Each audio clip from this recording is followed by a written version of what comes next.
A huge Brexit fishing row has exploded, with Emmanuel Macron's closest aide raging "We're at the end of our patience" as France vows to keep the pressure on the UK over granting licenses to its waters. The Ministry of the Sea in France has requested 169 authorizations for its fishermen looking to access the waters around Jersey, but France has been infuriated by what it claims is an extremely slow response from Britain for the granting of licenses since Brexit. Despite the agreement between the UK and EU, which came into force on the 1st of January, the access of European fishermen to British waters remains a subject of increased tension. British authorities are now asking fishermen to prove their activity in these waters, but for a number of smaller boats, particularly those without a satellite tracking system, collecting the supporting documents is more difficult. In the meantime, provisional licenses have been granted for 177 vessels, and although these were extended in June, they are due to expire on the 30th of September.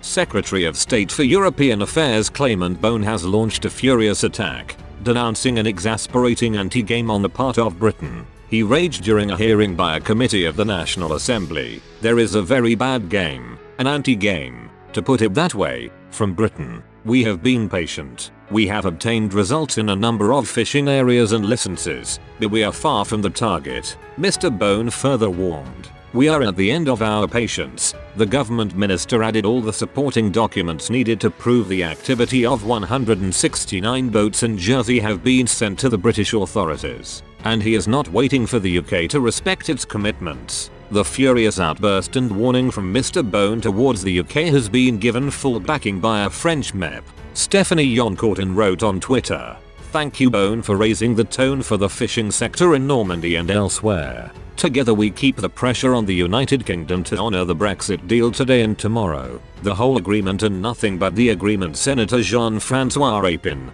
who is also president of the European Affairs Committee, also tweeted, "What a failure. Our fishermen continue to suffer, even if the English do not play the game as they should." One can also wonder if the French and European authorities were not naive at the time of the agreement. Minister Annick Girardin's entourage sent a warning to the UK if they fail to grant the required licenses to fishermen by the 30th of September. The Ministry of the Sea will ask the European Union to activate the restrictive measures provided for in the agreement, which the minister's team warned could give rise to new customs duties or retaliatory measures in non-fishing markets. A decision on waters around Guernsey is also being eagerly awaited, where 167 temporary licenses have been issued with the same expiration date. Another 86 license applications are pending validation for areas between 6 and 12 nautical miles off the British coast.